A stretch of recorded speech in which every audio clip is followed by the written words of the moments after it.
A longa fritura do presidente da Petrobras, Joaquim Silvio Luna, teve sua conclusão nesta segunda-feira.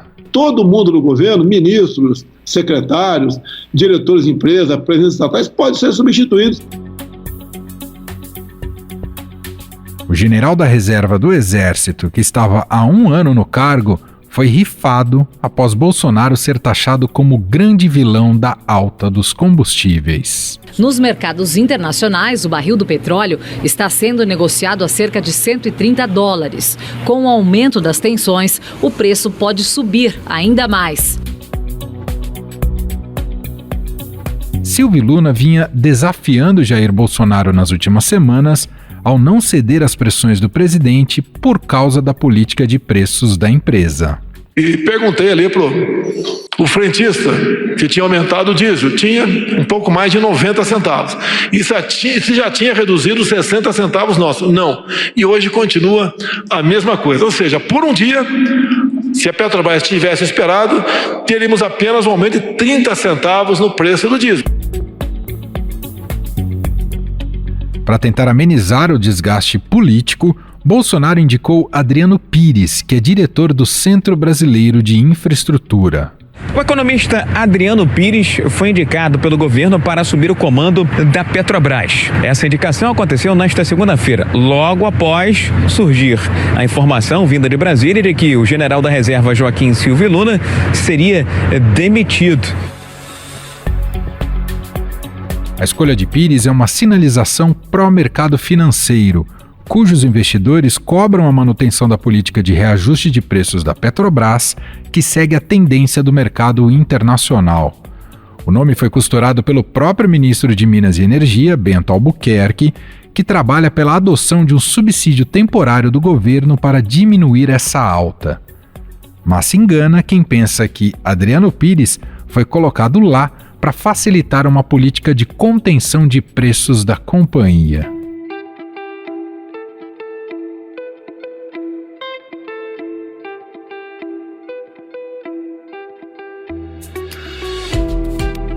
Em diversos artigos aqui para o Estadão, o economista criticou diversas vezes as tentativas de mudar essa política, chamando-as de populistas. Agora não está resolvida a situação, como você colocou, esse debate para a divisão de royalties, de participações especiais, enfim, de dinheiro do petróleo, da renda do petróleo, é sempre um debate político muito acalorado, né? Porque todo mundo quer pegar o seu quinhão, né? Ele defende a possibilidade de conceder subsídios em períodos de crise, instrumento que a equipe econômica de Paulo Guedes refuta, alegando que se tratariam de benefícios somente para a classe média e média alta do país. O ministro da Economia se distanciou do tema, dizendo que a mudança sobre o imposto é um debate para o Congresso. E disse também que no caminho para a economia verde não haveria espaço para subsidiar os preços da gasolina. Em uma live no ano passado, Adriano Pires defendeu que o barril de petróleo fosse cotado a $200, pois se tornou uma grande fonte de renda para o Brasil. Ele também é a favor do uso de dividendos da Petrobras para criar um fundo de estabilização que proteja o mercado doméstico de períodos de grandes flutuações dos preços internacionais. O Senado acabou de aprovar o projeto que muda o cálculo da composição dos preços de combustíveis, em especial o diesel, e criou um fundo que vai ter recursos para que esse dinheiro seja usado. Em vez de repassar de imediato o preço para o consumidor, vai tirar dinheiro desse fundo para estabilizar os preços. Mas afinal, quem é Adriano Pires? Para falar mais sobre o perfil do novo presidente da Petrobras, nós convidamos a colunista de economia do Estadão e da Rádio Eldorado, Adriana Fernandes. Olá, Adri, tudo bem? Tudo bem, Emanuel, tudo jóia. Adri, primeira pergunta, muito simples, direta e básica. Quem é Adriano Pires, que deve assumir a presidência da Petrobras? Adri. Adriano Pires, ele é um economista muito conhecido no mercado de energia, tanto energia na área de petróleo como energia Elétrica, ele é sócio-diretor do Centro Brasileiro de Infraestrutura, CBIE, e ele é um economista que sempre comentou muito sobre assuntos, tem uma interlocução muito fácil com a mídia, sempre comentou assuntos relativos a essa área e, portanto, bastante conhecido as suas opiniões, tanto que logo depois que ele foi, o seu nome, né, foi confirmado, a indicação do seu nome para o comando da Petrobras, todo mundo já começou a procurar as coisas, os comentários, as entrevistas, os artigos que ele publicou, porque ele realmente, dando um Google, vai ser muito fácil, porque ele sempre esteve em muitas matérias da mídia. E, curiosamente, há pouco tempo antes dessa troca, né, e da indicação do Adriano Pires, você conversou diretamente com ele. Eu queria saber como é que foi essa conversa e se essa conversa foi para falar justamente da situação do preço dos combustíveis. Então, Manuel, foi uma coincidência, porque há exatos 7 dias Brasília estava fervendo aqui com a fritura em praça pública do presidente da Petrobras, Joaquim Silva Luna, bem ao estilo do presidente Jair Bolsonaro. Eu estava fazendo uma reportagem para mostrar brechas legais incluídas no projeto aprovado pelos senadores e que agora está em tramitação na Câmara, que cria diretrizes de preços para o diesel, a gasolina e o gás liquefeito de petróleo, GLP. Nessa entrevista, ele falou sobre muitas coisas, eu estava procurando essas brechas, só que ele deu uma frase que agora cai assim, muito importante, ele foi taxativo, ele disse: eu acho muito difícil encontrar alguém que vá para a Petrobras para segurar preço. Então, ele é contrário à intervenção do governo de preço na Petrobras, mas ele defende, sim, subsídio para o diesel e para o gás, o GLP, e nesse sentido a gente pode ver aí uma retomada da discussão mais forte da adoção desse subsídio, embora o preço do petróleo no mercado internacional, que serve de parâmetro para o reajuste, né, da Petrobras, ele esteja caindo. Mas o que o presidente Jair Bolsonaro já está tentando é diminuir o reajuste, o mega reajuste que a Silvia Luna fez há poucos dias atrás, quando ele já deu sinais de que quer que a Petrobras volte atrás desse reajuste e lance mão agora de uma queda de preços dos combustíveis. Então, a gente vai ver esse jogo de pressão em torno de preços de combustíveis ainda muito presente, mas uma intervenção direta com a Petrobras pagando para segurar os preços, ao que disse aqui ele 7 dias antes da sua indicação, vai ser difícil. Mas tem um ponto, Manuel, que o mercado financeiro, depois de estar aí depurando, né, o nome dele, está muito preocupado. Eu já ouvi hoje bastante preocupação com o fato da ligação dele, né, com alguns grupos econômicos. Ele, ultimamente, há incômodo por ele atuar como lobista para grandes grupos interessados em negócios de óleo e gás, né? Então, algumas empresas, todo mundo comentando ali a boca pequena, e vai ser um desafio dele tirar essa imagem. Só para a gente entender o processo, Dri, ele é indicado pelo presidente, mas ele ainda precisa ser referendado pelo Conselho, é isso, da Petrobras? Ele foi indicado, ele vai ter que integrar o Conselho, já tem uma reunião marcada no dia 13, tem uma regra na Petrobras que, para ser presidente da empresa, tem que estar no Conselho de Administração. O governo já havia indicado para a presidência do Conselho o Landim, que é o presidente do Flamengo e que era o mais cotado, estava sendo na Bolsa de Apostas cotado para substituir o Silvio Luna em meio nessa fritura, né? Porque essa fritura já está rolando há bastante tempo e o presidente da Petrobras, general da Reserva do Exército, ele ficou menos de um ano, porque a posse dele foi no dia 16 de abril, e agora ele já foi demitido pelo presidente Jair Bolsonaro, que, vamos lembrar, já tinha, pelo mesmo motivo, demitido Roberto Castelo Branco, uma indicação na época, no início do governo Bolsonaro, do ministro da Economia, Paulo Guedes. Muito bem, seguiremos acompanhando esses desdobramentos e principalmente essa pressão política sobre a Petrobras e agora sobre o Adriano Pires em relação aos preços dos combustíveis. Dri, te agradeço demais, mais uma vez, a participação aqui com a gente. Obrigada.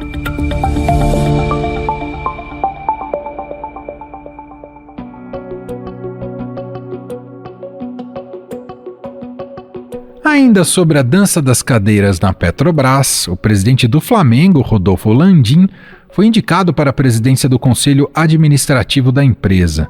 Nas especulações recentes, ele era um dos preferidos de Bolsonaro para assumir a companhia, pois era visto como alguém que estaria disposto a fazer tudo, inclusive aceitar uma intervenção do governo nos preços. Eu não estou dizendo se vai ou não vai. Eu acho que vai aumentar. Está no mundo todo aumentou. Não, mas a mídia eu não defino preço na Petrobras. Só que não decido nada lá. Só quando tem problema eu quero meu colo. Os nomes de Pires e Landim precisam ser aprovados pela Assembleia de Acionistas no dia 13 de abril. Se aceito, o economista será o terceiro comandante da Petrobras no governo Bolsonaro. O mandato do atual presidente vai até março de 2023, mas isso não impede a substituição antecipada, caso um novo governo assuma a partir de janeiro do ano que vem. Pesquisa recente do Datafolha mostrou que 75% dos brasileiros consideram Bolsonaro o responsável pela alta dos preços dos combustíveis. Para 3/4 dos entrevistados, o presidente Jair Bolsonaro tem responsabilidade na alta da inflação. Somente 22% consideram que não tem responsabilidade.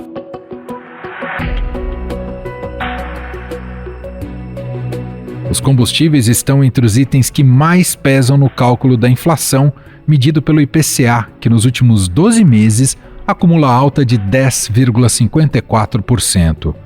Por causa dessas polêmicas que sempre envolvem a Petrobras, Adriano Pires escreveu recentemente em sua coluna no Estadão que a solução para os preços dos combustíveis no Brasil é privatizar a Petrobras. A gente tem que defender privatização de mais refinarias no Brasil, um mercado mais concorrencial e cada refinaria que faça a política que ela acha adequada. Você não pode estipular em lei qual vai ser a política que uma empresa que vai comprar a refinaria do Paraná vai ter que fazer, entendeu? Então isso, eu acho que é um retrocesso. Afinal, o que se espera de Adriano Pires à frente da Petrobras? Ele cederá às pressões políticas sobre a questão dos preços? Sobre o assunto, vamos conversar com o economista Gustavo Loyola, sócio da Tendências Consultoria e ex-presidente do Banco Central. Apenas uma observação: no começo da nossa entrevista resolveram fazer uma obra perto de onde o Loyola estava. Então, é provável que algumas marteladas sejam ouvidas, mas é mais para o começo e depois a coisa ficou mais silenciosa. Vale a pena ouvir. Olá, Loyola, tudo bem? Seja bem-vindo. Tudo bem, prazer estar aqui com você. Loyola, a troca no comando da Petrobras é muito mais política do que técnica. Em outras palavras, em nada deve alterar a política de preços dos combustíveis adotado pela estatal? Eu acho que é uma troca política, né? E o presidente tem dado sinais, né? Ele e sua entourage mais próxima, de desconforto em relação à questão dos preços do petróleo, né? Mas não tem muito o que fazer, a não ser que se realmente comprometa muito a saúde financeira da companhia. E o profissional escolhido para o lugar do general Luna, o Adriano Pires, é muito competente, é uma pessoa que tem muita experiência na área energética, né? Já ocupou várias funções, tanto no setor público, no setor privado, e ele não vai à frente da estatal, a meu ver, fazer nenhum tipo de absurdo, cometer nenhum tipo de absurdo em relação à questão dos preços dos combustíveis. O preço dos combustíveis é uma regra muito simples, né? O preço no Brasil é o preço internacional, vezes a taxa de câmbio acrescido dos impostos e dos custos de transporte. Não tem muito o que o que mexer. Você pode atrasar um pouquinho o reajuste, mas não dá para fugir muito disso, tá? Então, eu não acredito que a política de preço da Petrobras vai mudar. Loyola, e agora entrando no mérito do debate, por que essa paridade de preços em relação ao mercado internacional é importante? Por que é importante isso ser mantido? Porque isso é justamente aquilo que é o correto, vamos dizer assim, do ponto de vista econômico, né? Dos custos da Petrobras, né? E para que a empresa possa gerar resultados para os seus acionistas, né? Inclusive para o próprio governo, tá? Inclusive para o próprio governo. É algo que funciona para qualquer tipo de bem comercializável, como soja, minério de ferro, né? E não é diferente para o petróleo e seus derivados, tá? O que o governo pode fazer, no momento em que ele recebe dividendos da Petrobras, ele utilizar esse recurso para subsidiar a população mais pobre e tal, mas mesmo assim precisa ter muito cuidado. Subsidiar combustível fóssil nessa altura do campeonato parece um contrassenso, na medida que o mundo inteiro está querendo caminhar para combustíveis mais amigáveis, né, do ponto de vista da natureza, né. Uma outra coisa é também um equívoco subsidiar o uso de combustíveis por famílias, né, de classes de renda mais alta, que tem automóveis e tal. Não faz nenhum sentido no momento em que o Brasil tem muito desemprego, muita gente passando fome, dificuldades e tal, e o governo gastando dinheiro, né, com esse tipo de subsídio. Eu acho que também não faz nenhum sentido, né?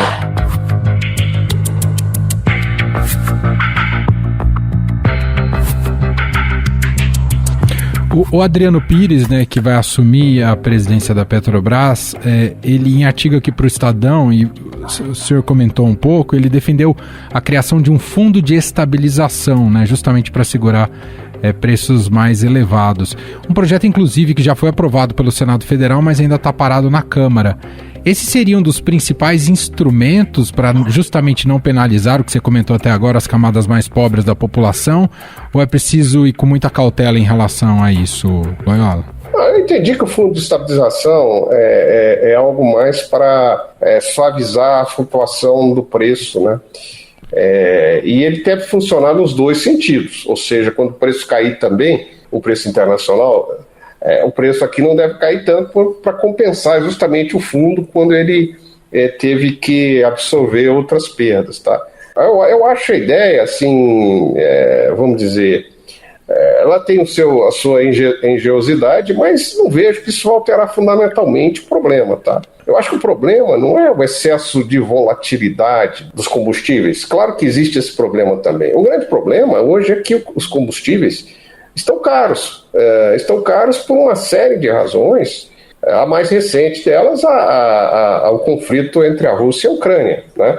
De repente sai alguma medida de pouca efetividade, mas que pode ter algum efeito político aí. Mas, assim, eu acho que não tem muita alternativa. Outra questão que deve ser colocada é o seguinte: a Petrobras está num processo de se desfazer de vários segmentos do mercado de óleo e gás, onde ela era praticamente monopolista, né? Por exemplo, transporte, refinarias, né? Importação, né? E exportação de combustíveis, de petróleo e derivados. Ela acaba prejudicando todos os outros players do mercado que apostaram, né, na abertura do mercado de óleo e gás, que fizeram investimentos, né? Então, mas eu acho que a solução definitiva, a meu ver, para isso quebra efetiva do monopólio da Petrobras, ou do quase monopólio em vários segmentos, né? Uhum. E também a própria venda da estatal, né, em algum momento. Eu acho que a experiência muito negativa lá do governo petista, do governo Lula, mostra, né, quer dizer, como a Petrobras virou um paraíso lá para corrupção e tal. Então eu sou muito favorável a que a empresa seja privatizada. Nesse sentido, o líder das pesquisas é o ex-presidente Lula. Te preocupa o futuro da Petrobras, da estatal e da política de preços, caso o PT volte ao poder, Loyola?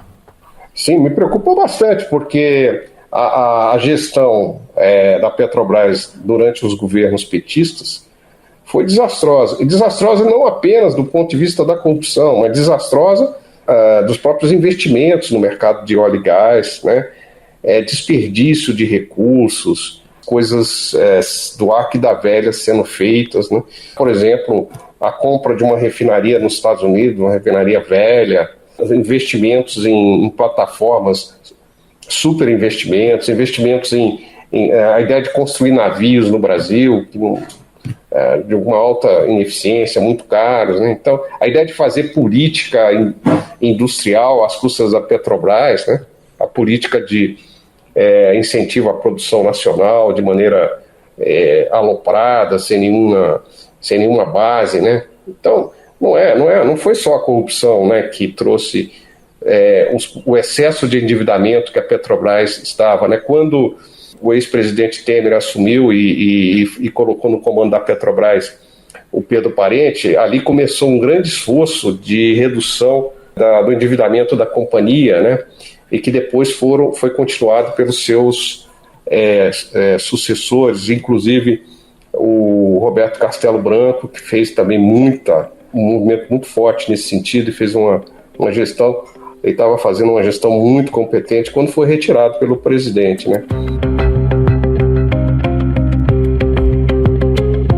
Loyola, o Adriano Pires pode acabar tendo a curto prazo uma vantagem de contexto econômico, visto que o real está valorizando, isso pode favorecê-lo, quer dizer, não vai ter ingerência política na Petrobras, mas dado a valorização do real, pode ser positivo para que o combustível baixe, o preço dos combustíveis baixe, Loyola? Como eu disse, ele é um executivo muito competente, mas ele pode ter sorte também. Ele pode ter sorte não apenas na valorização da moeda brasileira adicional, né? Hoje, pelo menos até a última vez que eu consultei, estava caindo ainda de novo, mas também pela cessação das hostilidades no leste europeu, né? Em que tende a normalizar a oferta de petróleo. E tomara que tenha, porque isso é muito positivo, inclusive do ponto de vista do combate à inflação, né? Perfeito. Nós precisamos ter boas notícias aí do lado da inflação, né? Para que o Banco Central não precise aumentar tanto os juros assim, né? Porque no final das contas o rojão fica com o Banco Central se essa inflação sobe demais, né, Loyola? Não tem jeito, né?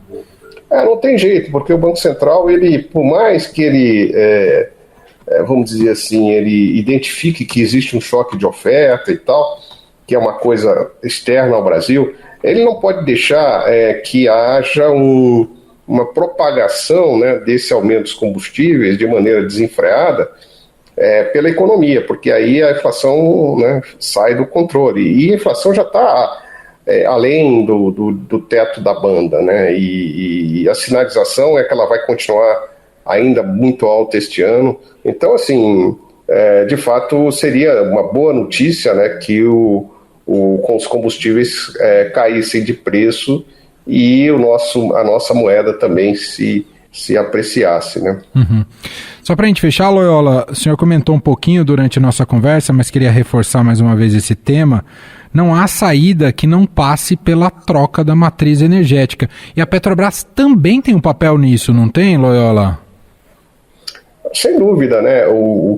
A gente vê hoje as cogêneres da Petrobras, as internacionais, migrando para um conceito de que não são mais empresas de petróleo, são empresas de energia, né? E estão diversificando investimentos. Realisticamente, a humanidade não vai poder prescindir de combustíveis fósseis no horizonte que a gente consegue olhar, tá? Sim. Mas isso não significa que não se deva investir, né, em substitutos para energia limpa, né? A questão do aquecimento global é importante. Então, da mesma forma que o carvão se tornou obsoleto em algum momento, eventualmente o petróleo tem um uso mais marginal do que tem hoje. E o Brasil, nós temos capacidade de substituir, né, energia, né? Por exemplo, nós temos energia solar, nós temos energia do vento, nós temos energia que vem da agricultura, né? A bioenergia, enfim, tem várias fortalezas. O Brasil tem várias. É um país onde não falta fonte de energia. O Brasil tem essa vantagem. Então a gente poderia realmente estar bem mais adiantado nisso. Eu falava da política para combustíveis aqui do governo petista, por exemplo, causou muito problema para a nossa produção de álcool. A indústria sucroalcooleira sofreu bastante, exatamente pela falta de coerência dessa política. Né? Então, assim, eu acho que nós temos que ter uma visão mais geral, mais global, mais holística sobre a questão energética, né? Não é simplesmente ficar subsidiando o consumo de combustível fóssil. Muito bom, esse é Gustavo Loyola, ex-presidente do Banco Central, sócio da Tendências Consultoria, colunista da Rádio Eldorado, gentilmente mais uma vez analisando aqui com a gente o contexto econômico e especificamente a troca do comando da Petrobras. Muito obrigado, Loyola, pela conversa mais uma vez. Obrigado, até mais.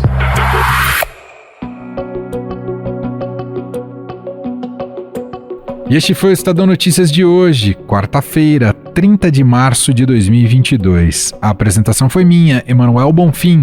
Na produção, edição e roteiro, Gustavo Lopes, Jefferson Perleberg e Ana Paula Niederauer. A montagem é de Carlos Valério. E o nosso e-mail, podcast@estadão.com. Um abraço para você e até mais.